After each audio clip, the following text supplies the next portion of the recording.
Hi everyone, it's Sharon and I'm back with After Class with Mrs. Hines, and today I have a special guest with me, and we're just going to be talking about home ownership, looking at old homes versus new homes, the DIY, making it happen for yourself, just kind of a general fun discussion. And I'm going to let my guest introduce himself, and we'll take it away. So go ahead, Hi, JB. Sharon. Thank you for Hey, having me. It's JB absolutely. Bartkowiak. I've been looking forward. Bartkowiak. I've been looking forward to it all day.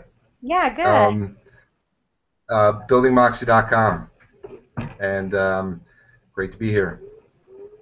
But tell everyone a little bit about your background, as far as related to construction and homes and that kind of stuff. Well, after college, I moved to California, and I got a job through a friend working for a guy, a general contractor who had a contract with a new home builder to do the service and warranty work for that builder, and I worked for him for 2 years or so.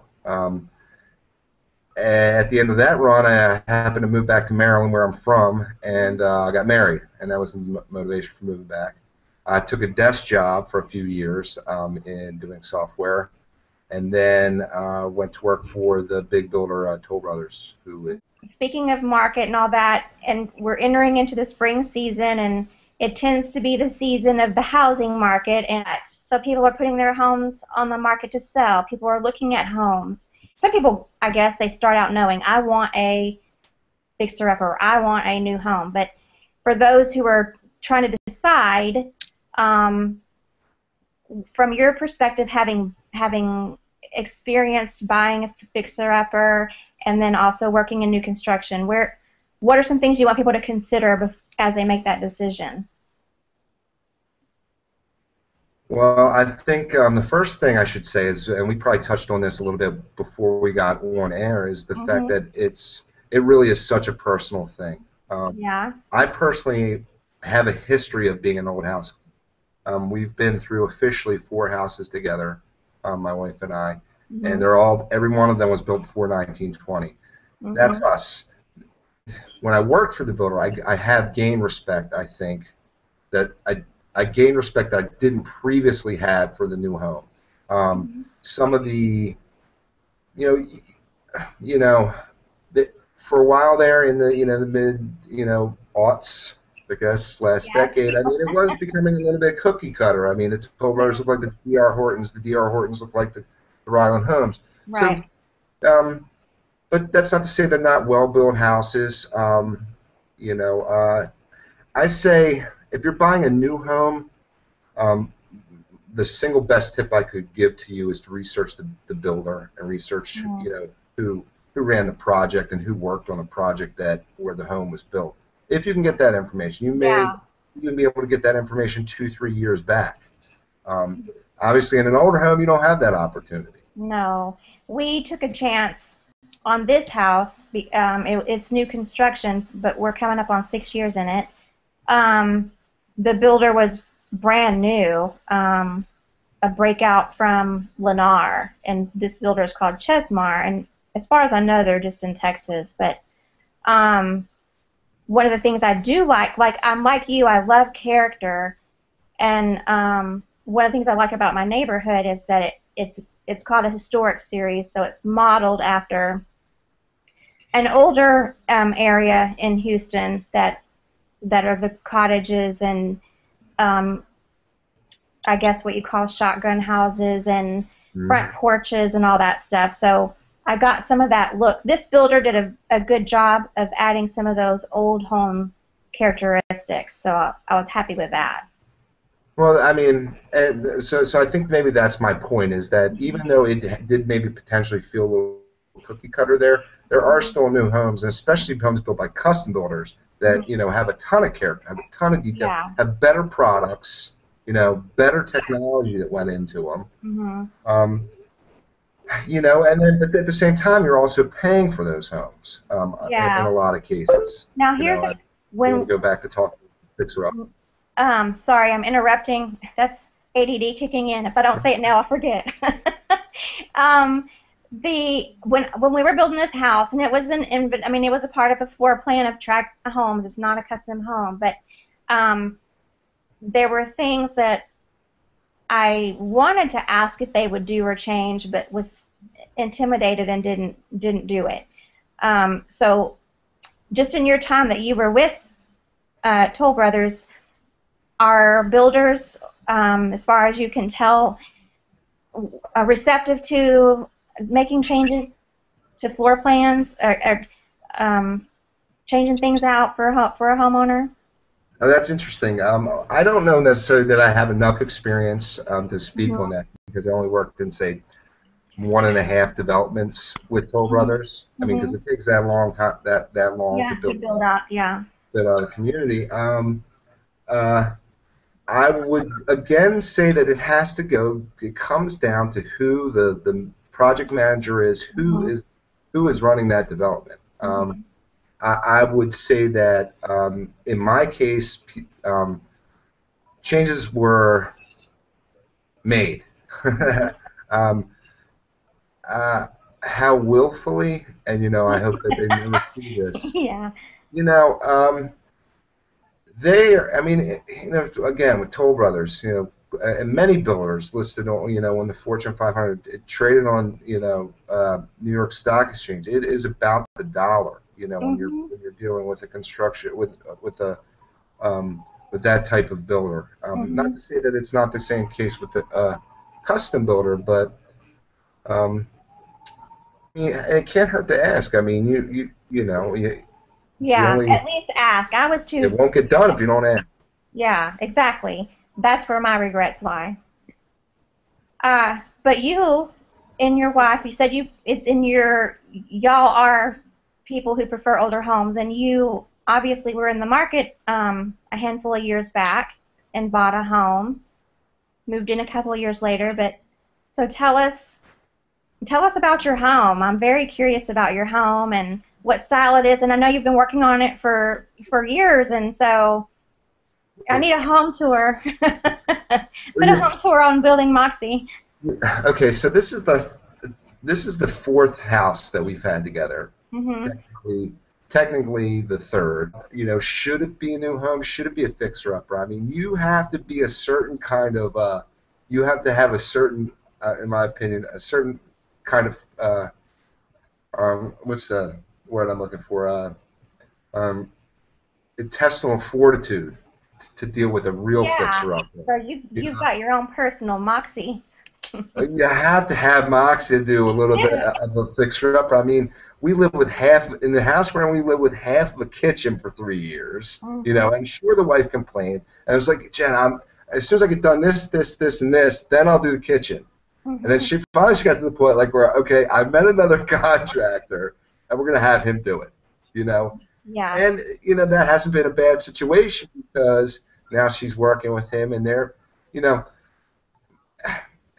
my wife and I make a good team. We are good yin and yang, Uh-huh. but that's not always a good thing with remodeling because I always want to take the long path to everything. She wants the short, quick path. I think You that know. you're going to find that most places. I told you when we were chatting before, my dad has always been the one who did the remodels and all that stuff. And even in their home now, it's not the home I grew up in, but my mom has grown impatient with the time that my dad takes to do a project due to his schedule and his own perfectionism. And so she's gotten to where she'll just say, I'm sorry, you're not doing this job. I'm hiring somebody to do this one. Right, and then she gives me jobs, right? Okay, so if you've been following the Facebook page, I'm doing my gutters, right? And this project Mhm. actually started before. Let me get a roll back and say I haven't had downspouts on this house for about since we've been in it. So for as long as we've been in it, we haven't had downspouts because they were rotted out. They were all rusted out. Um, Mhm. so finally, she broke me down to find somebody to do this project. And I in November hired it out. But and I would never, ever, ever pronounce this anywhere in any of my social properties. But I hired the cheapest guy. right? And I think there's something subconscious about me hiring the cheapest guy. Because I mean, truthfully, I'm looking for this guy that's the diamond in the rough, like, you know what I mean, that just, Yeah. wants to do the work and do it, you know what I mean, and could do it quick and be in and out. So that's why, he doesn't charge a bunch. Mm-hmm. Um, but it went horribly. It went horribly wrong. I've had to, and this has happened to me 3 or 4 times in the last couple of years, where um, where I've had to redo work these guys have done. I mean, and it is a control thing. I've got the plan. I've got the plan in my head, and sometimes this plan, and we'll cycle back to this. This plan doesn't go along with the plan that's in the wife's head. Right. Most And times. But that goes back to planning too. Which I am a big proponent of planning, and anybody else I would prescribe. Have a book. But for some reason, I worked for a builder. I've been in remodeling. I'm exempt, right? Like, I don't need a plan. Yeah, exactly. Well, and that's, I think, what people might be afraid of as far as approaching a fixer-upper is, will it end up being more money than just buying new construction? Is it worth the time? And will it be a money pit? And how do you know if when you're looking at a house that's older, that's going to need some TLC and repair, that you're not buying a money pit? Well, that was one of the notes that I did jot down. Well, it's hard to tell, obviously. I mean, you still can protect yourself with such things as a home inspection. But have a home inspector that you trust. I mean, not every home inspection is a home inspection. For me, I always go right to the big systems, the mechanicals. Plumbing, electric, HVAC, the roof, the building standing well. Unfortunately, with this house, unlike the other houses, we disregarded all that, right? We were just going to do it all. I mean, we had to jack this house up, which by the way, I probably have like 3 pictures of. Like, this is before digital cameras. Just be thoughtful. I mean, like I said, look at the big systems. Has the electric been updated in the last 50 years? Is it using Romex cable? Does it have a breaker box as opposed to a knob and, not a knob and tube, but a fuse box? Plumbing. You're looking for copper wiring now, right? Or no? Copper wiring, yep. In a white sheath, and I'm sorry I'm not more prepared to have a picture ready for you. Oh no, that's totally fine. Romex is like the Kleenex of non-metallic, I believe is what it's called, electric cable. But for plumbing, you want to look at no galvanized steel pipe. You want to see copper or plastic. Plastic like PVC. PVC, yeah. Not necessarily the polybutylene that was going around, the gray pipe that was going around. I guess probably in the 80s is when they were using that. But PVC has PVC and CPVC on the supply side. Mechanicals, I'm a big fan of, I'm an old house guy. I love boiler heat, but obviously you're doing central air, you got to either do, zone central air or install ductwork somewhere. But hot water heater, hot water heater is really not a big expense, and that's a very easy DIY project for anybody that's got a little bit of skill, by the way.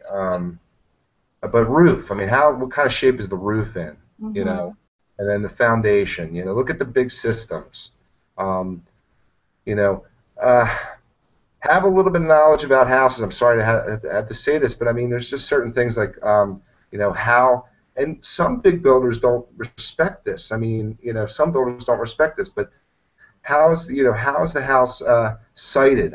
Is it like at the bottom of a hill? Is water constantly going to be pounding on it? Your groundwater going to constantly be pounding on the foundation. Is it, yeah. So when the house we bought before this one was an older home, and we drove into the neighborhood, talked to the people who were already living there, and they happened to have been living there for a long time, and asked, Does this area flood? Got the information from the people in the neighborhood, but in a new construction home, I'm assuming that the builder's done their homework to know how the area will handle heavy rains and that kind of thing. Um, I think that's a great practice. I mean, there's not any house you buy, there's nothing better you can do than go talk to the neighbors. I know it seems a little pushy, a little upfront, but I don't think there's anything better you can do. Mm-hmm. Um, short of that, have a real estate agent that really knows the area. Mm-hmm. Um, uh, but ask the neighbors, go out and ask them.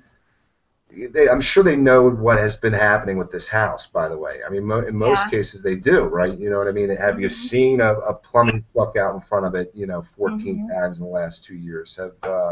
Was the, was the yard dug up for one reason or another? Maybe they were replacing the sewer line, which may be a good thing, may be beneficial. Do your homework and beat the sidewalk. So if those kind of Um, things, like so this particular house you're in, you forewent the inspection. Passed the yeah, I mean, I guess I didn't do an inspection. I knew there was some. I'm sorry if I'm cutting you off, Sharon. No, no, no. Um, there was some disclosures on the listing, such as there was a significant termite damage, and we knew that going in, and it was something we were willing Disclosures. to take. That's important for people to remember to make sure that everything's fully disclosed.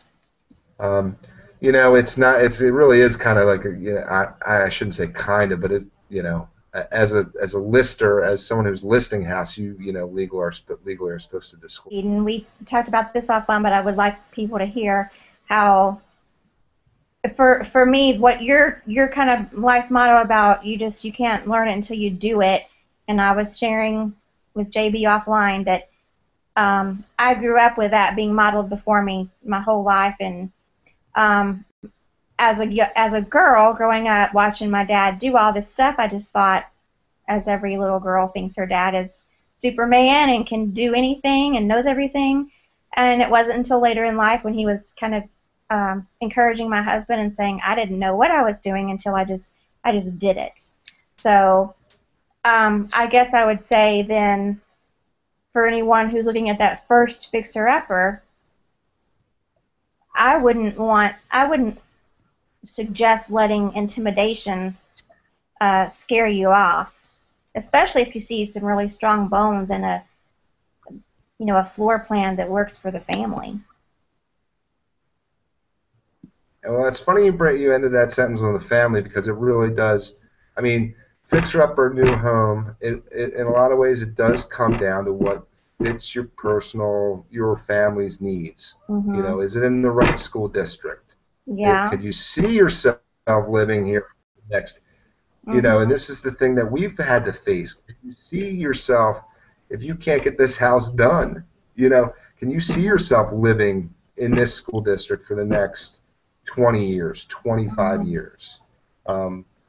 And I mean, I think that applies though if you're buying new or if you're buying, you really do. Buying a home is a big decision, and I think at this time of the year, that's what people are thinking about. Putting their house on the market. What do we go for? Where's our money best spent? And I just like that you have the experience of seeing what happens on the new home end of things, and then but living in the world of buying to fix it up. Well, I have thoroughly enjoyed our conversation, and I love talking. This is great. I sure yeah, should know that. good. Well, I thoroughly enjoyed it, and I'll I've learned some things. I hope everyone that's watching or will watch has picked up a few tips here and there, or just been given something to think about, and will dare to venture out and try something on your own. And like, one of the things that I admire about JB is just that he's on a path of pursuing a dream and a mission. And whether it's buying your first home or starting your own business, that's what I hope we all are doing, on a path to pursuing passions and dreams and making them happen. And that I think that's what and it's so funny because that was in my notes too. I All mean, right. you know, what, you just got to commit. You know, that's that's that's whether or not you're ready for fixing uppers. Can you commit to the Mm-hmm. idea that this thing is not going to be done or may not be done for a long time? Right. Exactly. Um, but commit, and then the same thing with the business, same thing with the blog, same thing with any other That's life right. plan, any other Anything, dream. any of it. Well, on that note, we'll say goodbye to our viewers. High five. High five. Thanks so much.